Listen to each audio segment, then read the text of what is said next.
Oh, you can't see me. Yes, we can. It's just been. Oh, chat. The words of whoever Blue ripped this off of. It's been too long. It's been too long. Brother, it's been I ripped it off from excessive profanity. Wait, no, that's not where it's from. Hi, guys. It's from Gears, not Gears of War. The hell's that Gears. game?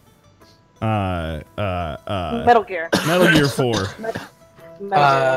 Ratchet and Clank. No! Oh. Ratchet! It's been too long. How are those glasses treating you, Shadowcawn? I'm eventually gonna get all of them. I bet you will, man. Glasses. I need to Kinda make got, up like, scenes Mickey so that I ears can right now. zoom in on everyone's faces when you guys are doing dumb shit. Like, Eight eyes over here. Hey, I never do dumb shit. yeah, no, you're all perfectly innocent and have never done dumb shit on your camera before. I'm just a call me little Doc Ock. angel. Just zoom in on Zach when he's got his hand in his mouth, ripping his fingernails off. When Yeah. Hi, and welcome to the crazy hour Nothing by of there. oh my that god, is the Riot session. Thank you, Zach, for making my job easier. I got you, man. That was beautiful. do we just Good have to night, manually everybody. operate it now? Is that what we're doing on our side? Yeah, when you think you're being funny, zoom it in, and she's gone. Oh, she's back.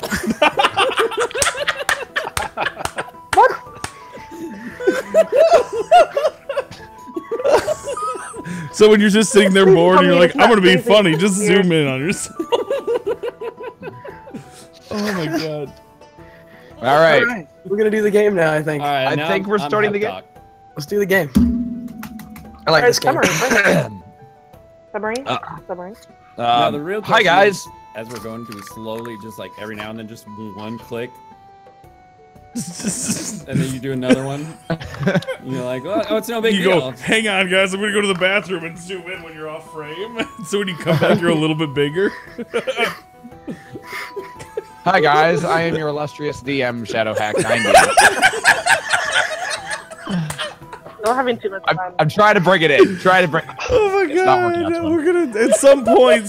Watch, you know what's gonna suck is someone's gonna die tonight, and we're gonna be like, remember how much fun we were having in the beginning of this episode? God damn it, Geth.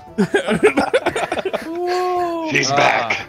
Anyways, hi, welcome back, guys. I am your illustrious DM Shadowhack90, and this, as you can tell, is quite a Riot session.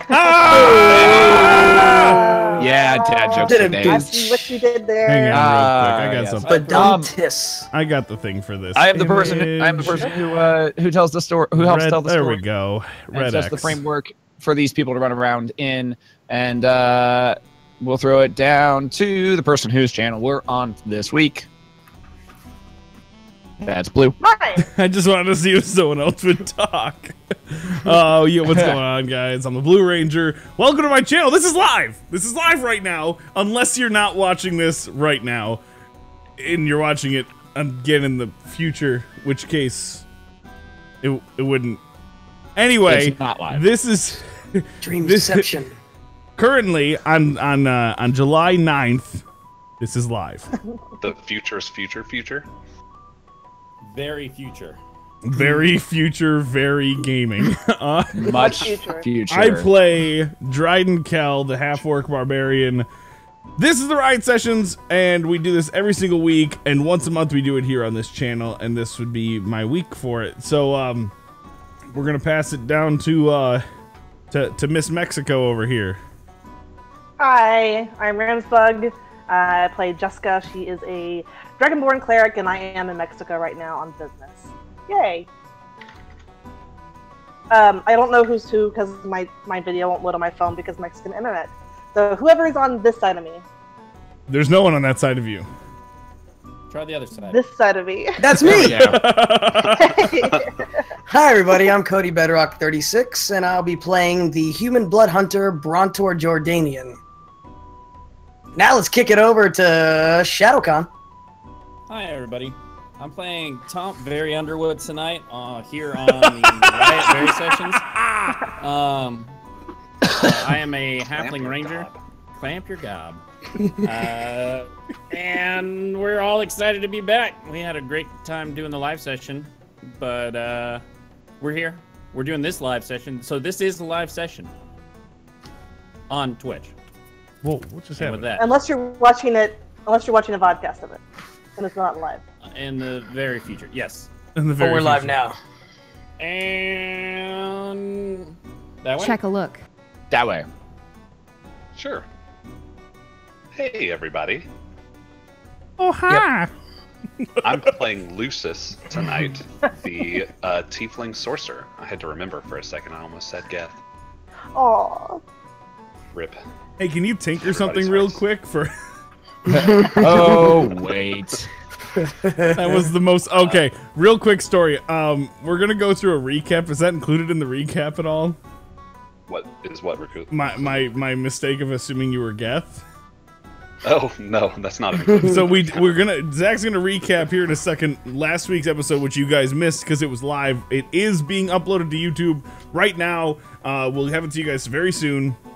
But if there was a point in it where we needed something, and I turned to Zach and I said, "Do you think you could just tinker up an axe for this guy by any chance?" And he looks me dead in the eye and goes, "No. What's tinkering?" And I'm like, "Oh my god, you're not Geth." I felt so bad. Also, I hate to do this, but Scott, thank you so much for the sub. Appreciate it, man. Hype, hype. Hi, Pipe. I don't really have alerts or anything set up because it's not a normal thing, but appreciate it. Anyway. So, hey, Zach, speaking of which, what happened last time on the Riot Sessions?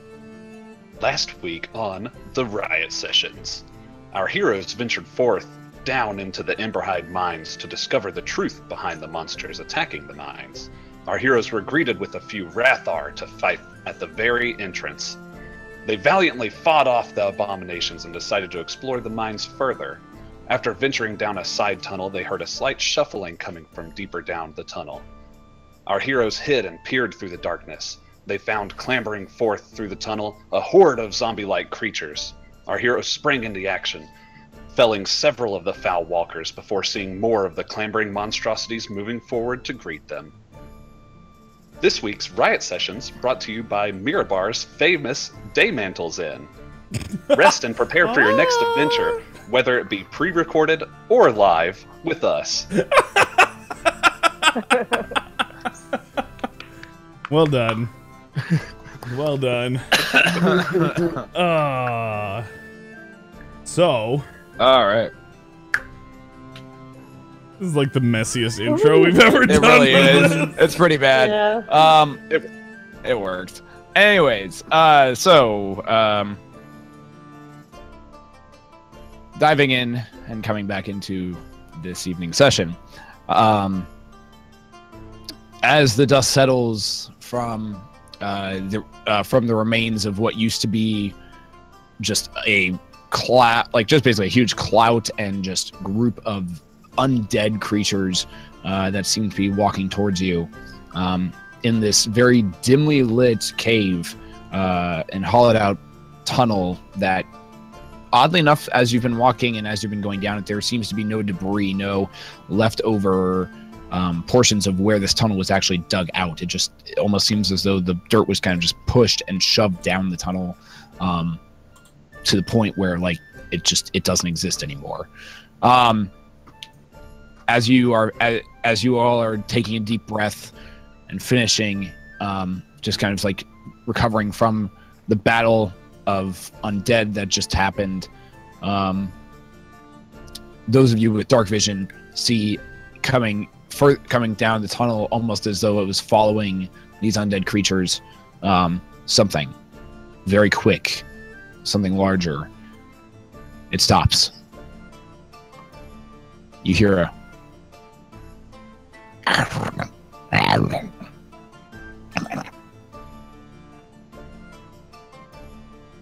keeps moving in your direction very quickly, very fast. Dryden slams his axe into the side of the cave wall, and whatever it is just begins to make a beeline straight for Dryden. It jumps and lands directly on top of its axe, on top of the Dryden's axe. You feel the weight kind of land there, and what you see is this very ugly, gross humanoid creature with very thick, what looks like thick and leathery skin.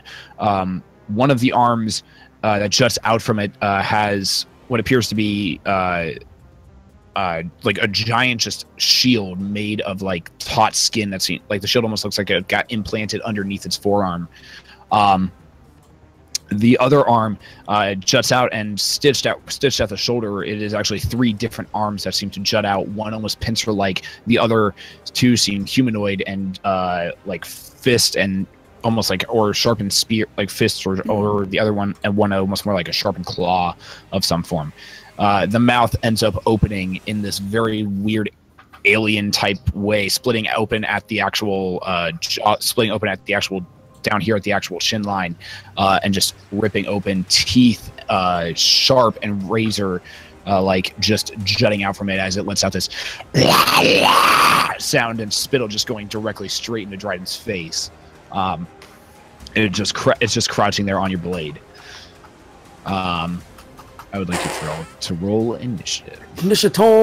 Initiative. Howdy ho.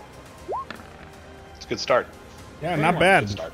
Not bad. I mean, I've seen better, but I mean, GG Rams. Wow. Also, last week, Wow. I'm taking a nap, y'all. Y'all deal with this. you taking a nap? did we cut off any of their heads last week? I can't remember. No, you disintegrated them all. incinerated them. Oh, that's right.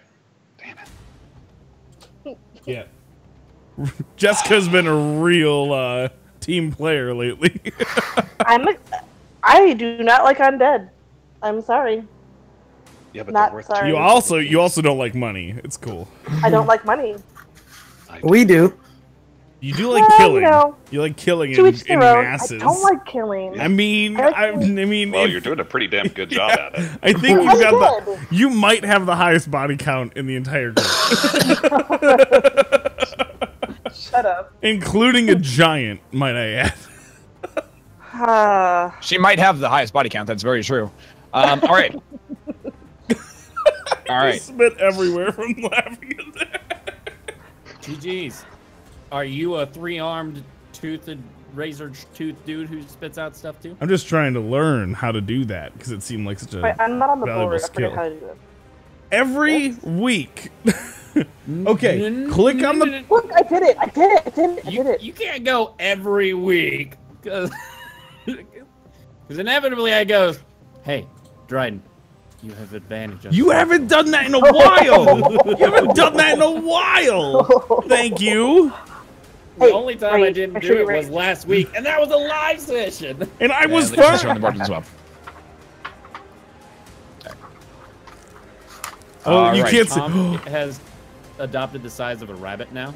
Can't see my dice. It's getting smaller and smaller. Yeah, I'm eventually just gonna be a speck of dust where I can just like float into their ear and then Zach. just die. All right. You're a blessed. dick. All right. Just looking out for you, man. You know I rolled for advantage on that, right? Yeah, I know. Just being a dick. He whispered me, "You have advantage."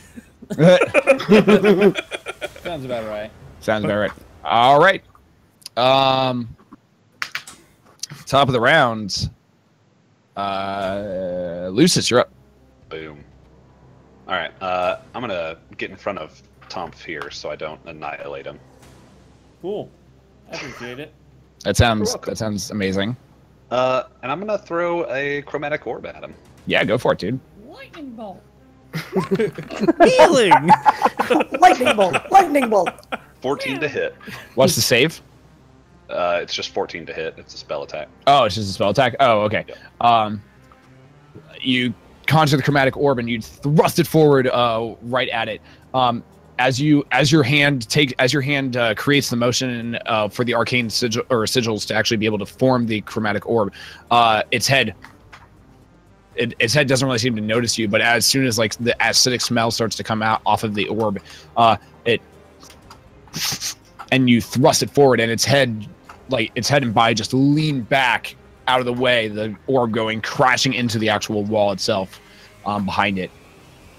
Then I will quicken a slow and cast slow at him. Go for it.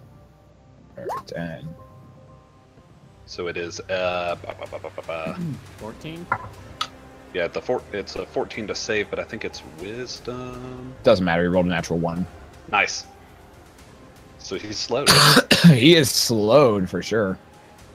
You're welcome, everybody. He is mega slowed. Oh, thanks. Thanks, Lucius. Just doing my job. Slow's actually really damn good. It's pretty OP. Yeah. Especially against things with 3 arms or 4 arms. 4 arms, technically, yeah. OP meaning opportunistic. Yes. Ooh. Now everyone's opportunistic. Yep. All right. Slow. Dope. All right. That brings us to Tonph. You're up. Cool. I'm gonna shoot him. Go for it. I'm gonna do Shoot him. sharpshooter on both my shots because I have advantage because he hasn't Yes, taken you an do. action yet. Yo, Tonph, you have advantage. Thanks.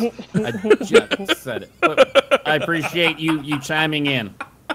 Clamp your gob, you fucking moron! All right, so that's a 20 That'll hit. and a 18. That'll hit. Okay, so that is 24. 44. And after this, I'm gonna cast Hunter's Mark. Yeah. Hey, Tonph, you need to cast Hunter's Mark first. Thanks. Thanks. Check a look. Jesus. Before Take a you look. attack. So yeah, that'll be 34 damage Got it. on him. Yep, 34. Nice. All right. Cool. All right. And that'll be it. Dryden, you're up. I'm gonna hit him with my axe. Okay. He's currently sitting on top of your axe. I have 2 though. Okay. So you're gonna. Okay. Go for it. Well, which axe is he sitting on? Whatever one you were using last time. The hell. Hell or whatever. Yeah. Okay. That'd be I the will battle swing axe. that negotiation. I didn't rage yet. 'Cause I'm dumb. Yeah. That's not it. That's an 11 to hit. Yeah. I know. We're gonna be doing this all night. I was. Oh, did you? You fucking put it. I didn't even see him whisper that. I just saw it now. Oh my god. Check a look. I hate all of you. Okay, and then I rage, Okay. and then I swing again. There we go. 17 to hit That'll hit. and 10 damage. Nice. Chill.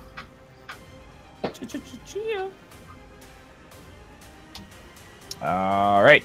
So as it's like currently they're just like crouching on the blade, Tom's 2 arrows just go and actually pierce into the upper shoulder of it, and then Dryden takes his negotiation axe and just swings it, and boom, just cuts right a nice slice across the front of it as it falls back a lot more gracefully than you were expecting, back off of the blade and onto the ground. There, and it like goes into like a kind of a crouch and gets ready to move and attack. All right, I gotta see it. I gotta look at this slow thing. -2 to AC. Yep, I already got that. I can either use an action or a bonus action, not both. Mhm. All right. And if All it right. attempts, I don't know if it has spells, but if it does, there's extra shit for Yeah. spells. And it can only hit once if it takes a melee attack. Interesting. Okay. It is going to... All right. At the start of its turn, it's going to do that.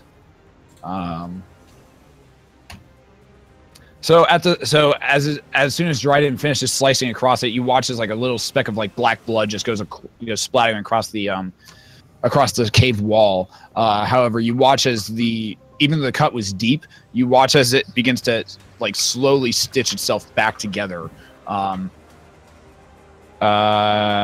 It is going to make an attack against Dryden, using its shield. It's gonna like just take the shield and just try to whap him like super hard with it. Gonna whap me with its shield. Whap. That's another natural 1, so no. It's not whapping me with any shield.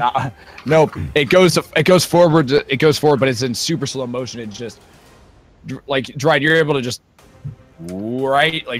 easily back up as the shield just passes directly in front of your face, and you're just like, it's very fleshy shield. I think that's about all it can do at this point. It's going to make a wisdom saving throw against that slow effect, though. That's not going to happen either. Nice. So it is still slowed. Brontor, you're up. All right, I'm going to use my Feet Grape Weapon Master. Yeah, go for it. And it's going to take 5 from my attack.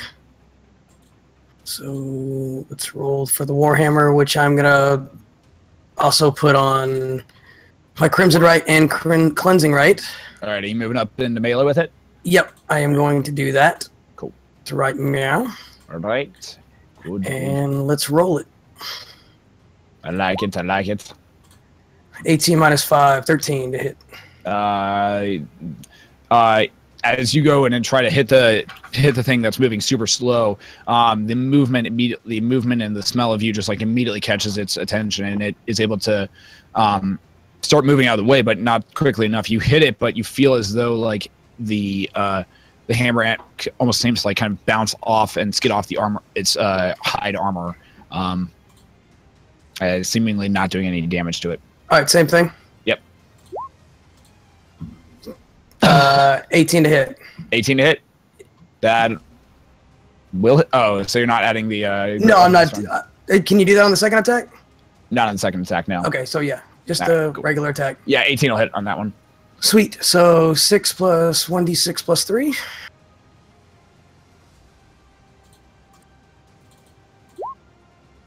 Uh, 4. All right. 10 total. I did plus 2 on accident. All right, cool. All right, so this time the hammer hits it square in the back, and it ends up like you watch as the energy just shrieks right around all of it. Nice. All right, Jeska, you're up. I am going to give a little blessing Mm-hmm. to Tonph, Brontor, and Dryden. All right. I made the list. We'll remember this. Now, Say a little prayer for you. Sorry, Lucius. question. And Brontor, yes. So that's an extra d4 to your attack rolls and saving Yep. throws. Nice. Can I look to see?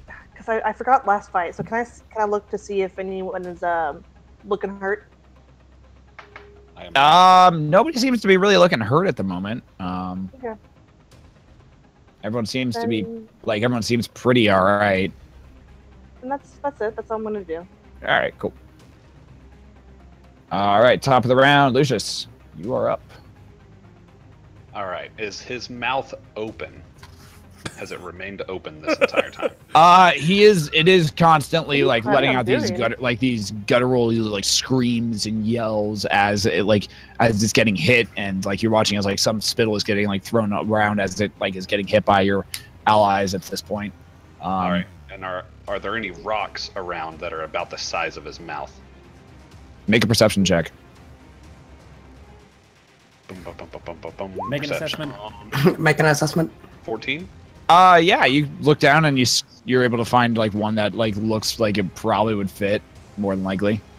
All right. I'm going to cast Mage Hand to pick it up and send the hand directly into his mouth. All right. With the boulder or with the rock. Okay. So you cast Mage Hand, a small like purple hand just kind of appears and goes and scoops up the rock. Go ahead and make a making a general D20 roll and add your spell attack modifier with it. Now, question. Yes. I'm gonna be that guy. Okay. And I'm sorry, Lucius. How heavy's the rock? It's not gonna be more than 10 pounds. It's got to be like fist size. Okay. Well, Mage I Hand couldn't can. remember if it was 10 or 5 pounds. I think it's 10. Yeah, 10 is the max with Mage. Yeah. Cool. Yeah. Never mind then. Yeah. So Mage Hand is able to scoop down, pick up like a fist size, like a Dryden fist size rock, and like picks it up and just kind of dodging through the group, manages right as the creature lets out a yell as Brontor hits it in the back, just shoves the boulder shoves the rock right into the creature's mouth. And then I will quicken another chromatic orb. Yep. And chuck it at him. This time it's going to be Okay, thunder damage. All right, you don't have line of sight on him? Can I throw it from here in between the two of them?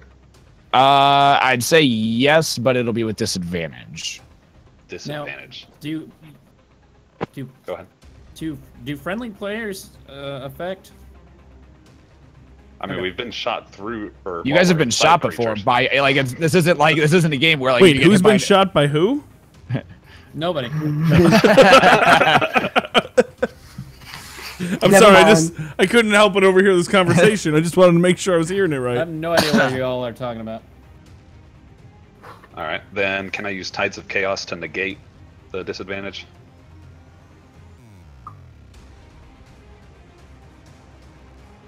Now, Yes. I'd you say will have to do a 100 roll on that though. No, let's I not am see what happens. more than willing. No. You'll have to do a 100 roll on it, I think. if you do it. Yes. Do it. 24 to hit, That'll hit. and it's thunder damage. Thunder damage. All right. Thunder? You take the chromatic. Go ahead and roll the D100 first. 23. All right. And can I get Can I get an Witness? Can I get somebody to roll? Can I get Tonph to roll a D4 for me?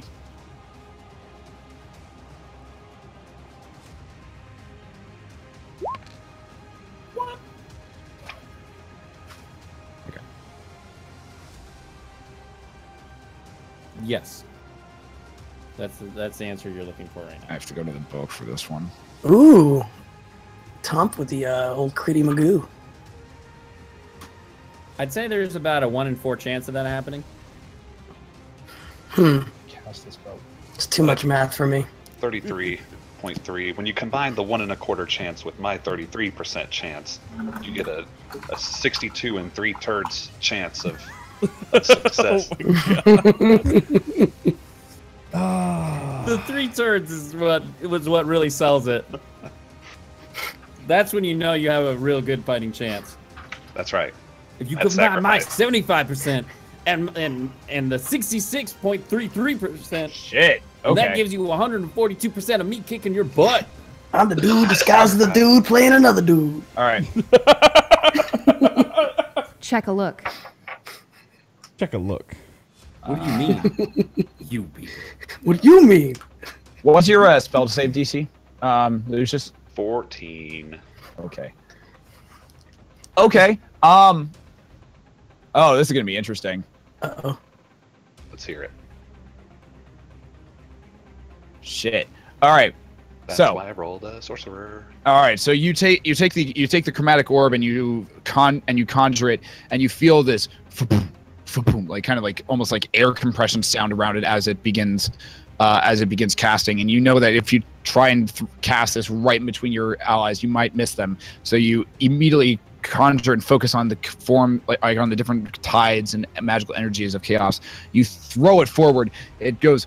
It looks like it's about to hit Brontor, but then immediately shifts right in between and just misses over his shoulder, and slams right into the entity. However, right before it does, you watch as it transforms, as it goes from this like blue color of like thunderous energy to a dark red color of energy. It hits the creature's form. It looks down at it, and right as it's about to try and drop the rock and scream, the orb detonates. I need to roll 7d6. Yeah, worth come of on. fire damage. Holy 21. shit. Wow. Yowzer. That might. Do they have to roll? No, they don't. Surprisingly. I checked. You're welcome. Minus, what was that? 21. You're welcome. Jesus. So Part you watch 19, as as there's just this eruption and explosion of fire that just seems to just consume this entity's form. It is like all of you kind of have to even have to shield your eyes for a moment as just bright light seems to be coming immediately from this entity. Flames just keep the flames die down after a moment, and then they're still just flaming up over its body. Ouch. Nice. Now, did I do the 14 additional to that? Doesn't just the 21? Just the 21 fire damage. Okay, that's cool. Ouch. Yeah. Did you take any damage eating the rock? He kind of ended up biting through the rock. I think at that point. He's currently also on fire. Jesus. The rock was all part of the plan. What part? Oh. That was 18.75. Nice. Tonph, you're up. I went to my spells page and was like, why is every single one of my spells expanded out? And then I was like, oh, that's probably how you got the text to do the sheets. I was like, what the heck? All right. I am going to... I'll just shoot him. You don't have line of sight. Where? Is he not? Run towards the big dude. He's right in front of Dryden and right in front of Brontor. 5-ish. 9. Move up here. Okay, now you have line of sight. There we go. All right. Pew pew. Go. Pew pew. Bang bang. Wait. 1d4. 1d4.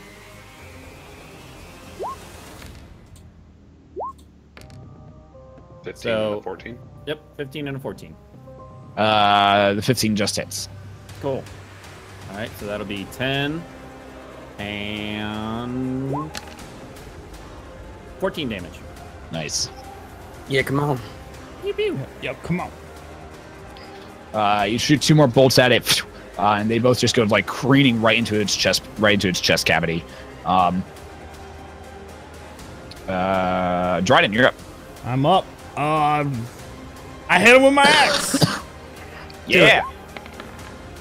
Oh, wait, what? Ooh. Oh, okay. I saw that 1 pop up, and I was like, huh? A 20 to Hammer. hit. 20 to hit. Yeah, that'll hit. 16 damage. Nice. And I do it again. Go for it. That'd be 27 to hit. My Yeah, God. that'll hit. I did not need to be blessed today. 16 damage. Nice. This time you go carving right into its the upper shield, or the upper shield portion of it once, twice, and just the shield seems to be kind of almost disintegrating a little bit as you carve past the flesh, and actually seem to be hitting wood of some form, and you seem to be cutting out portions of it, and they're just dropping to the ground, as you do. All right, its turn. Stop moving. There we go. All right. Beginning of its turn. You watch as where the arrows have pierced. You watch it where the arrows have pierced and where your axe has hit. You watch as the skin begins to kind of just mold and stitch itself kind of back together over it. It is going to make a let's see. It's going to make a bite attack against Brontor, I think, this time around. That's more like it. There we go. That's not a good time. 23 to hit, Brontor? He needed to attack you to get it. I know, right? Yeah. Does my bless help him? It doesn't help his AC. Never mind. No. There's not a lot we can do to help his. Yeah. It's Brontor, I forget. Yep. That's 7 points of piercing damage as it lunges forward and just clamps down on you with its jaws. You also suffer an additional 5 points of poison damage. Okay. And make a Constitution saving throw. Ooh. Ba-ba-da-ba-ba-da-ba-da. 5. All right. You feel as your blood kind of pulses throughout your body, you feel the poison. Wait, that bless works. That bless works on saving throws, right? Yes. I gotta roll D4. Go for it. 8. Same thing. You feel as the poison just pulses throughout your body. I'm gonna bend his luck. I'm just kidding. You are now considered poisoned. Yes. You have disadvantage on attack rolls and ability checks. Okay. So, all right, and it's going to try and break out of the slow. That is a natural 17 plus 1 for wisdom against that saving throw, so he is no longer slow. Yeah. Great. All right. He is still, however, on fire. He's on fuego. And he's no longer slow. He's just flailing now on fire. That means Leucis, go ahead and roll another 3d6 worth of fire damage. fuego means cheese. 8. Nice. Fuego? All right. So the flames still just kind of are burning along the just the outer flesh. As the flames are just continuing to burn along the body, you hear cutting through the darkness this piercing, almost kind of muffled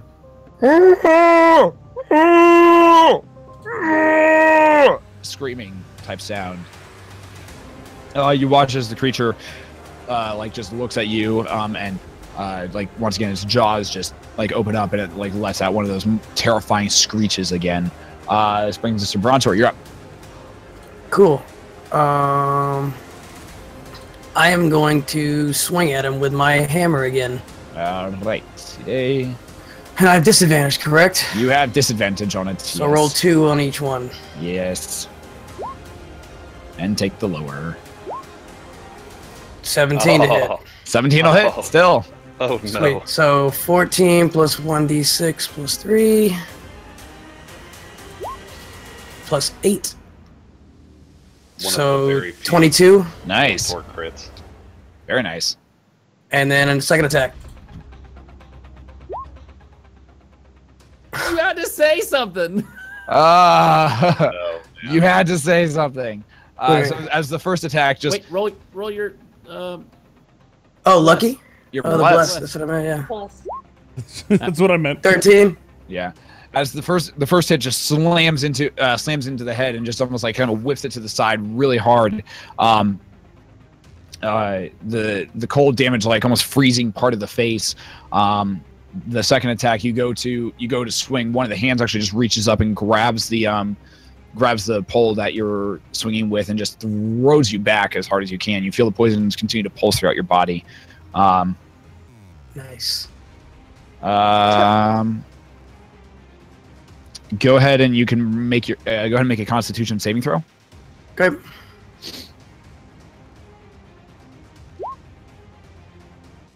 $11. Yeah. Still poison. You still feel the poison just pushing through your body.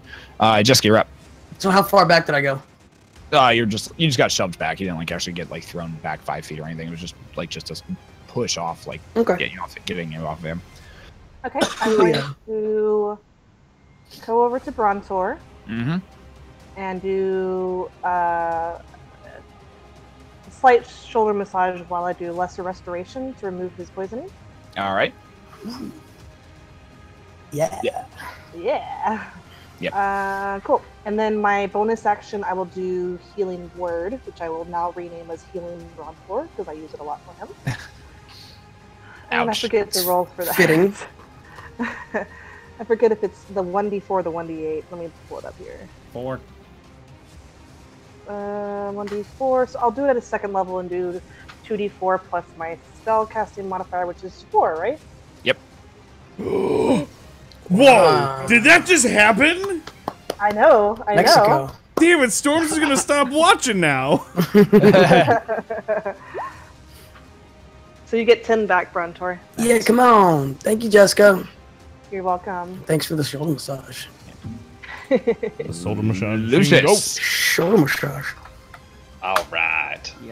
So I'm going to quicken a mage hand again and have it float next to me. Okay. And then I'm going to prepare a chromatic orb as acid damage. All right. And I'm going to put the chromatic orb in the mage hand and then send it to do the same thing as shove it down its throat. Special delivery. Mate, once again, D20 plus your spellcasting modifier. He's got a big mouth. He does have a big mouth. That's with the throat. Can I invoke Tides of Chaos? Didn't you already use it once? I can use it as many times as I'd like, as long as I roll a D100 afterward. Okay. If you want to. I would love to. Sure. He's addicted to it. Let's get like crazy 21 eyes. to hit. 21 will hit. Roll me a D100, please. Oh, that's not a D100. Hey, you got 100. 59. And Dryden, roll me a D4. Why am I rolling you a D4? What did I do? I just need you to roll me a D4. Son of a bitch. 2. Oh God. Is that your D1? Is that your D100 face? Wild magic attacks. D100. Oh boy. Okay. What'd you just do? God damn it, Leucis. You take the mage hand goes zooming forward and just ends up shoving the chromatic orb as screaming right in Dryden and Brontor's face. It just shoves the chromatic orb. You watch as the mage hand just takes the chromatic orb, shoves it down its throat, and just continues down. The mage hand disappearing into the back of its throat. You watch as it starts choking out. Go ahead and roll the damage for that chromatic orb, please. Oh yeah. I'm just going to click the spell then. Yeah. Oh, good. 14 damage. All right. You watch as the orb just kind of goes down its throat, as small, like a dull green light, just following down the throat and actually down into the chest, and where it's just dull. It's dull for a second before it just explodes out of the chest cavity. The smell of burning flesh just erupting out from all of you. You do watch as part of the side is kind of blown out as well, and you see what appears to be some form of hand that just starts erupting from it, like smaller humanoid hand that's just erupting from it, trying to get out, almost clawing at the body. Unfortunately, Leucis, you don't notice any of this. Because you're sitting there admiring you're sitting there slightly admiring your handiwork, and then all of your skin just begins to feel like it's just crawling. God! You glance down and you watch as erupting out of your forearms is just these small little worms and maggots are just slowly coming out of almost every inch of your skin. They're standing there just wiggling, and then they kind of seem to grasp onto each other and meld together. You gain 2d10. So you gain a total of 5 temporary hit points from the worms just all over your body, just knitting together. Oh, so worms were a good thing. I guess. Oh. Consider it worm armor, apparently. Only here in Leucis land. So gross. As a free action, I raise my fist to the sky and yell out, "Worm armor!" Oh my god. Tonph looks back in excitement. You look back and you just see this entity that looks like Leucis, but he's his skin is just crawling. Like it's like you're looking at just a wall of nothing but worms, and they're just like moving across his body consistently. Sounds like a good day to me. Yeah, Tonph, you're up. All right. Pew pew. Go for it. 23 and. Where are you getting this advantage from? No. Where are you getting this advantage from? 23 and 10? Yeah. It's 2 attacks. Oh, okay. That's what I thought. Yeah, I'm just rolling twice. Okay. I thought you were giving yourself advantage. I was like, what the hell is that coming from? I mean, I can. No. No? Okay. Yeah, do it. I figured I'd go for it. All right, 23. Yep, so that'll be 4 plus... Yep. Yeah, Tonph, you don't get advantage here. Got it. So 9 damage. All right. Because I don't think the 14 with the roll will hit. No. All right, so 9 damage. Cool. So the arrow just pierces right in. This arrow flies like the very short distance forward, but it is managing to just to lift up the shield just in time, but it embeds itself like right at the forearm, and you hear the sickening as it like almost pierces like well past halfway through the shaft. The second arrow embedding itself more directly into the actual shaft. Playing with a bunch of 10-year-olds. Damn right. Love it. Check a look. Say it again. The other one embedding itself more in the actual. It's been too long. All right, moving on. Dryden, you're up. Oh my gosh. Oh my gosh. Swing it. I'm swinging at the hand. Yeah, the hand that's just kind of like coming out of the body. That'll be 28 to hit. That'll hit. Yeah. Okay, and that'll do 10 damage. All right. And then I'm swinging again. 17 to hit. 17 will also hit. Yeah. 14 damage. As a reaction to your second attack, it is going to impose disadvantage on you using its shield ally. What a cock. 27 to hit, so it Doesn't matter. So suck it. all right. So yeah. Can I throw a bless on the damage? No. Am I allowed to do that? Damn. How do you want to do this? Woo! Nice. I'm gonna swing this axe straight into that opening where the hands are. Just get in there. Just get in there nice and deep like. Yeah. You swing the axe and just swing it right through the right into that opening where that one hand is just like trying to reach out and kind of clawing at the body of this currently like flaming individual. You hear this as you swing, you cut right into that hand and right into the body, and you hear this just immediate streak of both from the creature, this sound, and then you also hear this sound as you just bisect straight through the body and just cut straight through. The top half, this bottom half, just dropping out. As the top half lands out of the upper portion of the torso, just rolls what looks like a dwarven head. We got a head. And we got beard. a head. I think that was not the head we went to get. That was a live dwarf, y'all.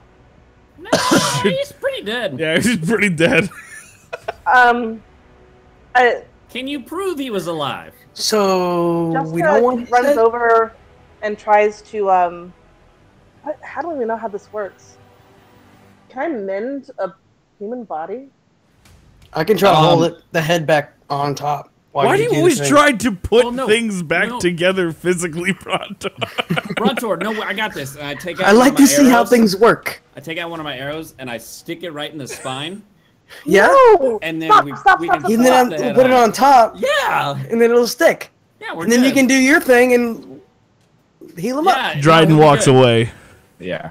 I want to start cutting off the head of But for real, does Abomination. Mindy work As you on kind of look people? as you're looking over, you do notice that the dwarven head that rolled out of it, and you look at the bottom portion of the body, there is like the rest of its body, like the rest of like a dwarven body, like seemingly fitted into this creature. Like, So you could potentially try and these are extract actually it. People with meat sacks over them, y'all. This was an innocent dwarf. Maybe not that innocent. He probably cheated on his wife. I mean, But he helped he's not out an the undead. thing. What? Where'd you come up with that? Okay. He ain't got No no one's ring. really innocent, Why was he down here? but they've been stealing people from the surface. Oh yeah. Kidnapping. That's the word for when they steal. When you steal people, it's called kidnapping. Check a look. People stealing. While everyone's doing this, I want to be chopping the abomination's head off. Abomination. So, The real abomination. question, noob question, as a D&D noob question. Can you mend bodies, like the mending cantrip?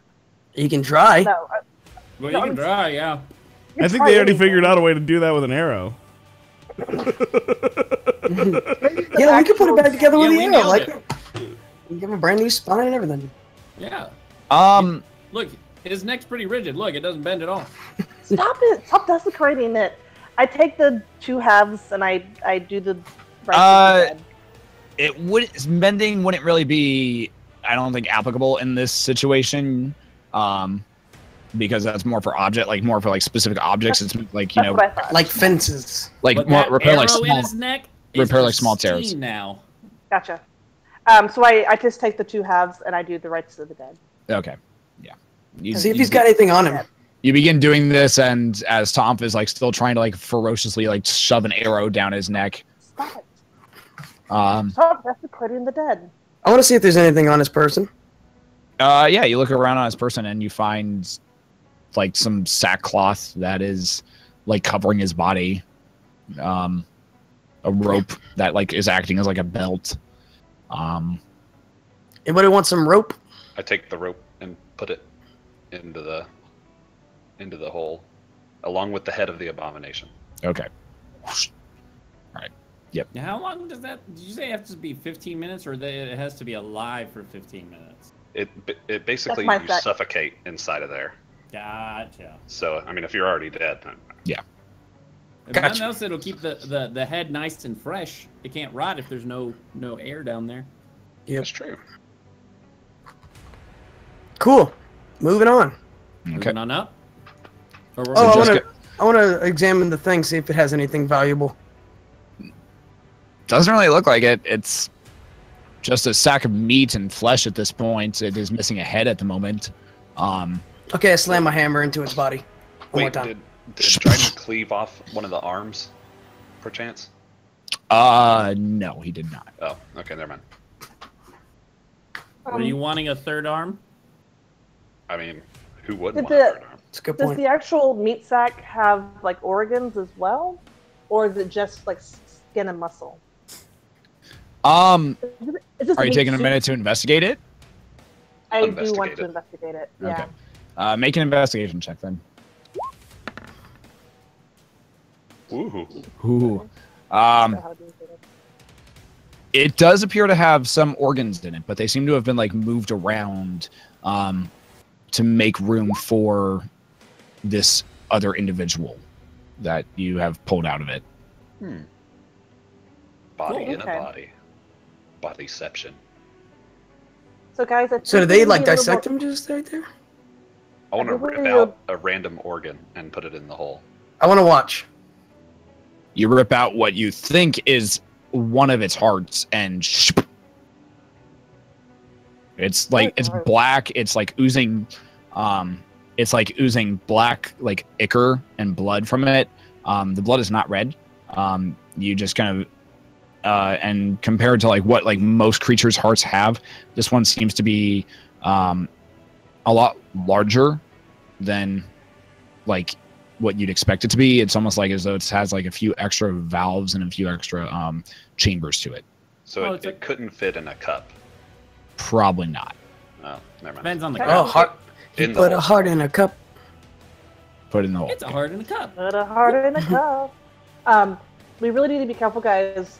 Maybe there's more innocent people inside of these meat sacks. Maybe trim, not slice. Oh no, I'm gonna. If it's attacking me, I'm gonna shoot it. But it's innocent. It's just been swallowed. My hammer has a radius about this big, so I mean, remember that time that you got swallowed? Yeah, and I got out. What if you had me Point. though, and we Then just I'd be sliced dead. it? Then let's not do that to other people. That's not my fault if I die. I'm spending this whole time sharpening my axes. I'm gonna try to stop you guys if you try to slice these things sideways. I mean, which one are you sharpening? They're innocent and or if they're alive in there. The hell, because he was standing on the hell. Okay. So you're sharpening the not needing to be sharpened axe. Oh, well, I don't. Oh, that's right. They already took. Yeah, then the negotiation. You're right, because gotcha. the hell did have that perfect weapon thing going on for it. Yeah. All right. Cool. Cool. Frankly, I don't even know what the fuck's going on. Once they started trying to put bodies back together, I walked away. I'm still trying to figure out. We buried the guy, and I warned people not to slice him again. Until we know for sure that there's not a human person or an actual person inside. I walked away. I have no idea. Yeah. Yeah. I said it loudly. Thaumaturgy, exactly what. It's like Twitter in real life, but in a cave. Now Lucis, we're you want to do burying a quick the body. dissection of this thing? What was that? Lucis, you want to do a quick dissection of this thing and see what else it's got in there? I got a dagger. Oh, guys, we've cut it open a lot. How many mage hands can I have at one point in time? Balan walks over to where you guys are like just playing with this body. Yeah. And takes them all that you guys gave him and just starts going to town and just starts whacking and like destroying as much of it as he can. See, Balone I say, nice. He looks over at you and says, "These things are abominations. Yep. Just gotta get rid of as much of it as they can. Save the innocents that are in them. Save the innocents that are in them if we can, but the rest of them should just be destroyed and ground into dirt." All right, I pop up. He shoulders them all and kind of stalks over to where Dryden's at and just kind of leans against the cave wall.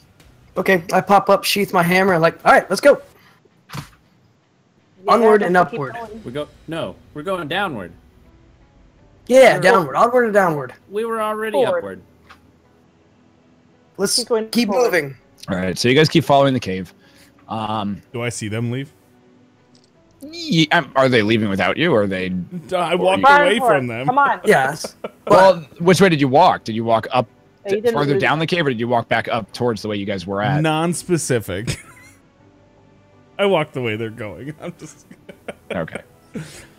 Listen, we've been on point this whole time. We've actually been getting shit done. I feel like we need to slow down a bit. This is not how we play the game. We're supposed to get done like a third of what you want us to get done. I'm already heading down the tunnel. All right. So Wait, we're in the wrong way. you guys begin heading down the tunnel. What's the light situation down here, for the record? It is dark. It is. So Brontor, you are backing up. Brontor can't see shit right now. All right, as soon as it gets dark, I light a torch. Well, why is the first thing we always do is light a torch and let everything fucking know what we're doing? I light my staff. There's a torch. Jeska lights her staff, and bright light just seems to be burning. I can control light though too with cantrip. I go ahead and dim it just a little bit. Yeah, it's more like down to like a dim candle. Like okay, I put on my torch when the staff comes on. Yeah. Man, it's a very dim light so that us blind people can see. You get used to seeing here in the dark, and then thanks for the warning there. Yeah. Some of us are dragonborn and don't see in the dark. All right. When she says that, I say, I'm kind of dragonborn now with all this new armor. I mean, his skin is still just wreathing and crawling. Do you want me to try to take care of that, Lucius, or? This is awesome. Are you kidding me? What does Thurston think of that? Lucius, like, is that I mean, that's kind of cool. Is that? Can you take that off? Was that painful? I don't want to take it off. I don't want to lose this. But I'm like, instead of one person, I'm 1,000,000 people. Well. And I just stare off behind Dryden contemplates ending it for Lucius right now. That's good. He just seems like the person in the corner going, "The end is near." He's like, oh. I really want Worm fucking now. Ermac over here. We are many. You are but one. It's like, oh man, medieval and nanobot technology. That's right. So, you all continue walking and following down this cave. Can I get a marching order for you guys? First. Second. Third. Last. I'm holding on to Dryden. Oh my god. But Right. That's right. There we go. you can never crit fail. Yeah, you can. No, that's not true. I have crit failed. I got 2 1s in a row. Oh, that's true. Yeah. Oh, with this staff we can see though, right? Yeah. So I don't need to hold on to Dryden. All right. He does it anyway. Okay. I'm gonna hold on to him anyway. Okay, cool. All right. You continue walking down this tunnel for approximately 4 hours. Oh, wait. While we're doing that, Long tunnel. Yeah. Can we rest? Oh yeah. Pass without a trace. All right. So after about like the 20-minute mark, Tonph ends up casting Pass Without a Trace, and the shadows around you all seem to kind of come closer and stick closer to your body, and almost seem to kind of actually crawl up onto your limbs. And you're for a second try to like swat it away, but then you're like, that could actually be pretty useful. You end up following this tunnel down for about 4 hours. As you continue farther and farther, deeper into the earth. It is descending at a pretty steady slant. At about the 4-hour mark, you hear the sounds of very faint rushing water.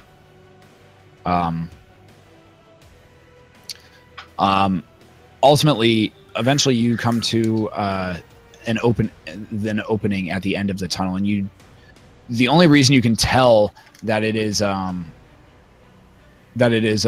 that like the area is widening is those of you with the dark vision can see like this cave or this portion of the tunnel ending, and what lays before you is a very gargantuan chamber, and from what sounds like water just kind of slowly trickling down on the left-hand side from where you guys are at. That's the first thing you notice as you walk into this cavern. The second thing you notice is that farther out, that you guys are currently that all of you are currently standing on like about a 10-foot by 15-foot ledge. That then seems to immediately just drop off. And as you kind of glance down, it looks like it drops down to about 20 feet. I'd like for all of you to make perception checks. Perception? Yes. My favorite. I get my perception eyes on. Hey! Whoa! Oh. Yay! Whoa! We both got our perception eyes on. Yeah. Get it, boys? Oh, wait, no, sorry. Perception eyes. Oh my god, I hate you so much right now. I don't have cool specs like that. Here, so, you can have these. Thank you. All of you are able to take in like through the source of like either your dim light or your dark light vision. You're all pretty close to each other. However, Brontor and Jeska are sort of able to see this through this, but you're at the top of a 20-foot down. There seems to be this like the next portion of this cavern hits, and you can see what appears to be almost like a city of tents and haphazard made structures. And the reason you can tell that there's something there is just like this very faint, there's a glow that seems to permeate throughout this entire almost underground kind of encampment of just red, like a very small, like a very dim red glow that just seems to kind of permeate from this encampment. The encampment seems to take up most of the ledge that is about 20 feet down from where you guys are at. Brontor. I am going to use my ring to cast Misty Step to get down there. Okay. And as soon as I come out of it, I'm going to cast Invisibility. Okay. So as all of you, as you're all kind of standing there taking in, Leucis just disappears from view, and Leucis, you just glide slowly down to the 20 feet down and re-solidify, and then immediately cast invisibility on yourself. You are about 40 to 50 feet away from the edge of the encampment. I will approach and begin to investigate. All right. Brontor. Right. What are the rest of you doing? What's your human eyes see? I don't know. What do my human eyes see? I can't see all the way down there, right? You cannot see all the way down there. Nope. I can't see much. Okay. But I perceive really good. Nothing. Okay. You can tell like there's a red glow, but that's about it. Red glow. Oh, okay. So the same thing I saw. Okay. Just wanted to double check. All right, I'm gonna look around for anything I can like toss my rope up to, and maybe grapple around to slide down on the rope. Okay. You glance around.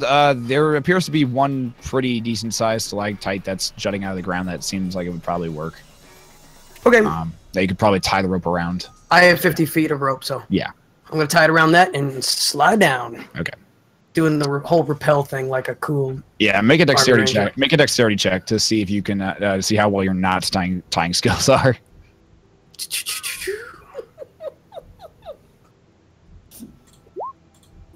9 dexterity. Wait, plus bless? Can I still use that? I think I do have that ring though. You do have the ring to activate if you want to. So that's 1d4 plus, right? Yeah. 12 dexterity. Tie the rope, and then you're just like and you're about to leave it, and you're like, kind of rub your ring for good luck. You turn around and retie the knot, tug on it a few times. That feels secure. You start rappelling down, and in the back of your head, you've got like this very sweet, like lute and flute style sound kind of going in the back of your head, and you're just like have to kind of stop yourself from humming it as you rappel down. And you slowly just eventually make it down to the ground. Yes. Leucis. Just rolling like Brontor. Leucis. You make it about 5 feet away, or as you approach, you're about 15 feet away before you watch as 2 humanoids, taller, not dwarven in stature, but more humans, human or half-elf from what you can tell in their height, round the corner. You notice that they are wearing purple robes, mostly, and their hoods are up, from what you can see. Their faces are kind of covered and shadowed, and they seem to be conversing and chatting with each other as one of them is carrying a red lantern that is letting out just a bit of red light that is kind of emanating from it.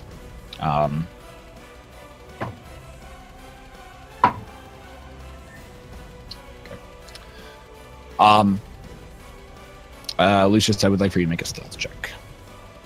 Stealth check. Stealth. Do I still have the pass without a trace bonus? You are not within 10 feet, or you're not within 30 feet of Tonph.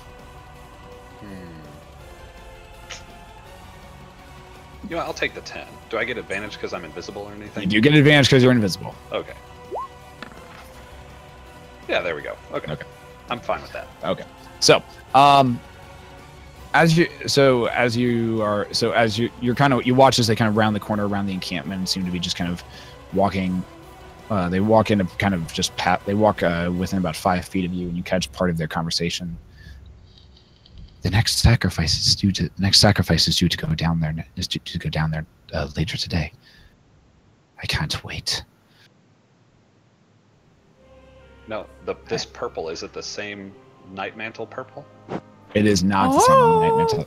It is not the same Night Mantle purple. No, it is a much darker purple. You hear the conversation continue, and it's like, the last ones, their screams were glorious as they descended into the pit. I wonder if he was happy. Hopefully he was happy. I'm sure he was. He sent up a beautiful sign into our evening night. It was wonderful and glorious to behold. If we were so lucky to be part of his grand plan. We are very lucky. We prepare his way. He will lead us back to take the city and the grounds above. Oh, that glorious day cannot come quickly enough. And they kind of continue passing on. And that's kind Are of they heading into the encampment? Nope, they're kind of like making rounds of the encampment is what they seem to be doing. Okay. You can continue in. Yes, I'm going to continue. All right. You continue into the encampment, and you begin just kind of like slowly working your way up and through. This encampment is teeming with life, and teeming with other individuals who are also wearing this very dark purple robe. However, the robes look more tattered, and look very worn, and like almost kind of like this is like some of their only clothing that they have down here. You see humans, you see some Durgar, you see a few half-elves here and there. As you kind of go, I need for you to make another stealth check as you are going through here. Stealth check. With advantage. Stealth check with advantage. Ooh, Tides of Chaos. it's tempting, actually. Nah, I'm fine with the 8. I'll just leave it. So, as you're continuing through, you, not used to being invisible, end up kind of like, you walk directly in front. Being invisible? I'm invisible like 90% of the time. Fair enough.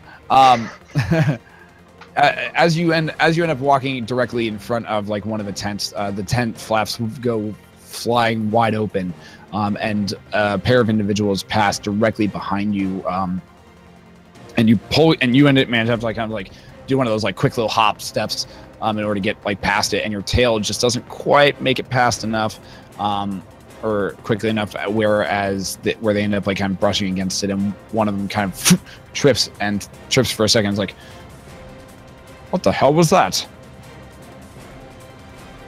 Glances around.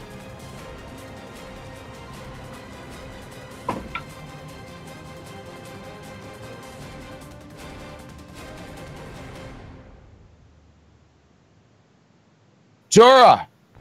Are your kids sneaking around here again? You hear another person's yell back. Nah, he's sleeping for the night. Make sure of it. Something just fucking tripped. He kind of walks off. As you get closer and closer into, as you continue further and further into it,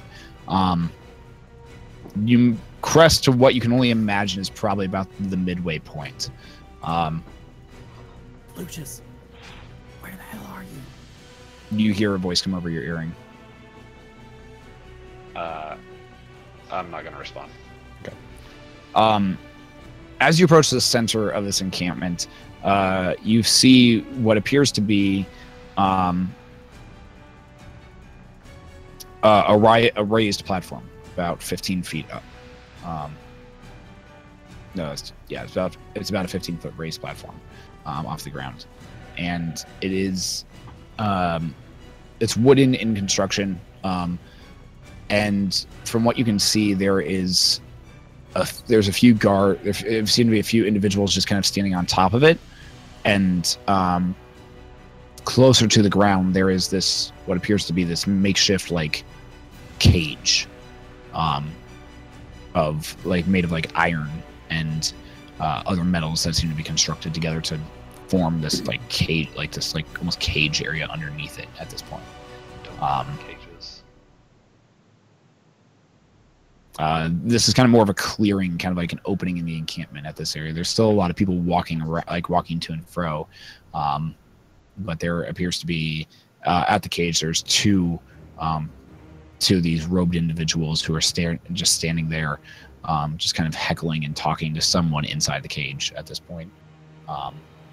And that light source, was it one light source in the whole encampment? As you've been walking throughout this camp, you've noticed that on like poles every few feet, there are these like hanging lanterns that have like a red glow inside of them. And as you did you take a second or a minute to inspect one of them?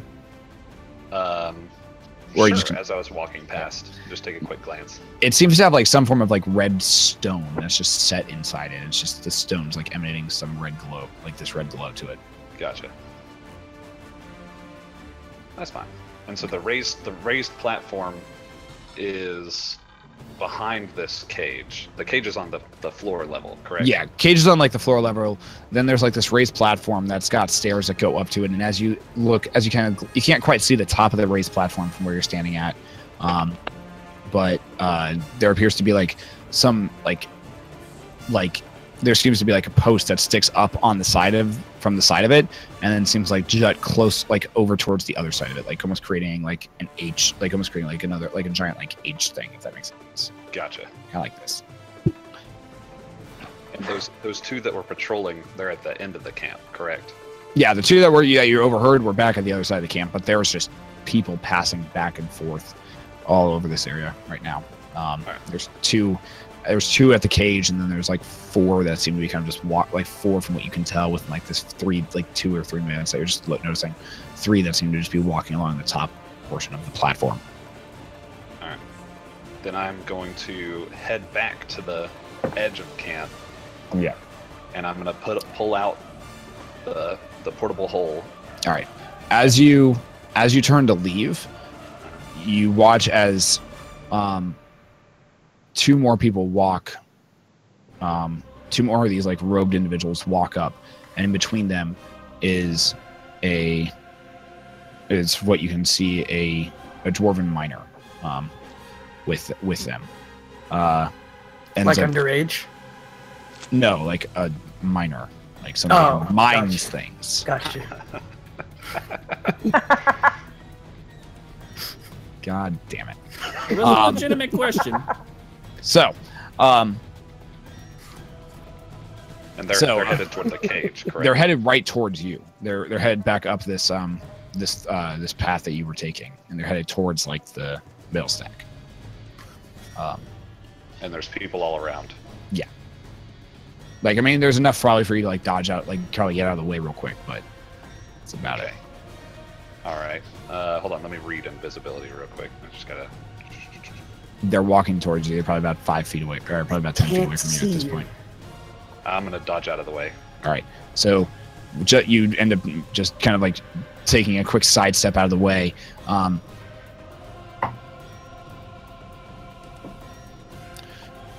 We're gonna have a talk later tonight. You end up. They end up just passing right past you, and you watch as they end up taking as other people throughout this area, throughout this opening, stop and just watch as they divert course and don't go immediately towards the cage. They start walking towards the staircase that leads up to the top of the platform. They keep walking and walking, and they end up going up the stairs to the top. You're following up the top of the up top. Okay. I'll follow them. Make another stealth check. No one else is going up there. Make a stealth check. Do I see them going up as I'm coming down? No. Okay. You're already on the ground at this point. Okay, cool. I'm just chilling there. Make another stealth check. You guys ever say you're going down? I'll go down. All right. I already tied the rope for you guys. All right. So while the rest of you are making your way down, this is happening. 16 for stealth. All right. So you continue, you follow them up about five stairs behind. They get to the top of the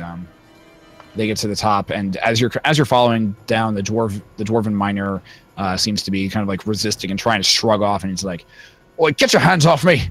No! I will die with pride and honor. I will bring pride to the Silver Spines, not in this deep hellhole." He's like, and the two people just next to him are just in very silence, quietness, and he's like, "Oi, talk to me, you stupid talk to me. Talk to me, to myself, spineless bastards." "You'll live to die another day, friend." They keep walking up to the top of this platform, and as they get to the top of the platform, they kind of round and you lose sight of them for a second. You get to the top of the platform, and you see this just cage that's just suspended over a hole in the middle of this platform. One of the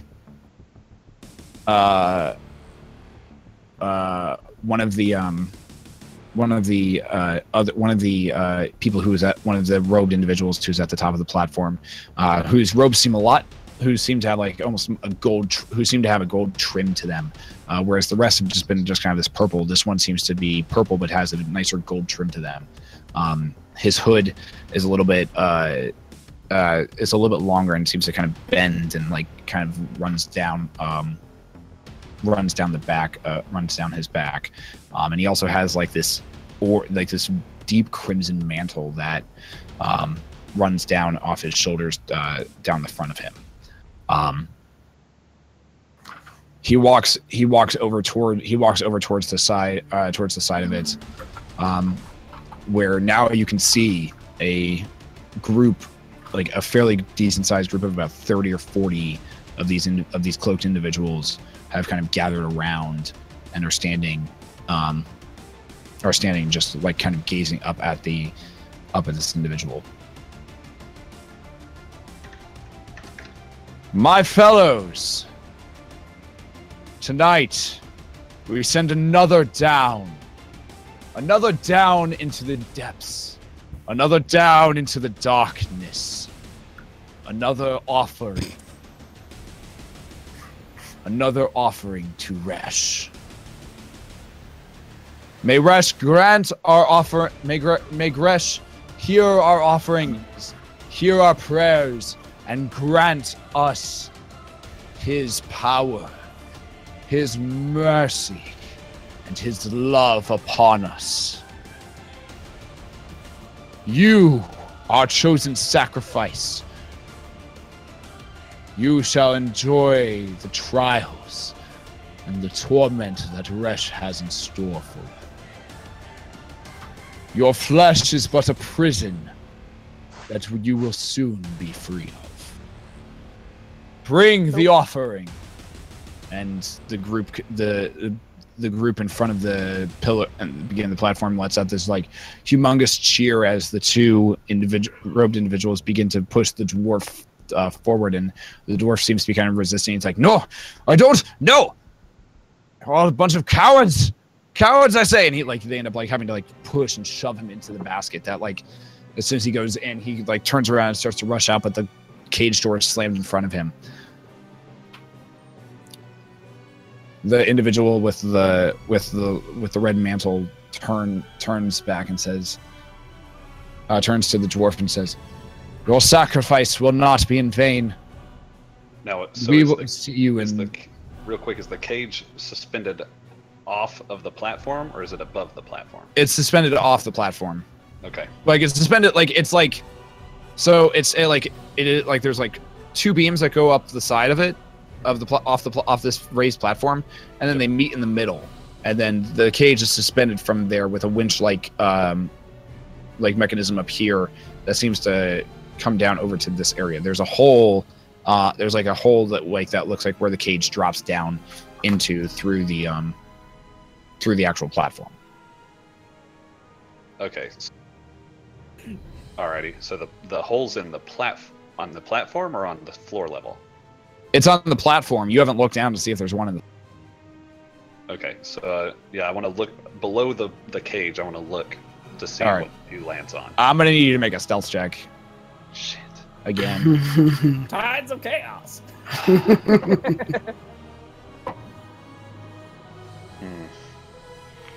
You have advantage because if you're going to go up and look down the hole, you have to like dart past like 5. You have to dart past like 2 of them plus the guy who's actually telling us all this stuff. I'd be practically next to the practically boss. Yeah. Okay, cool. Yeah. 20. Okay.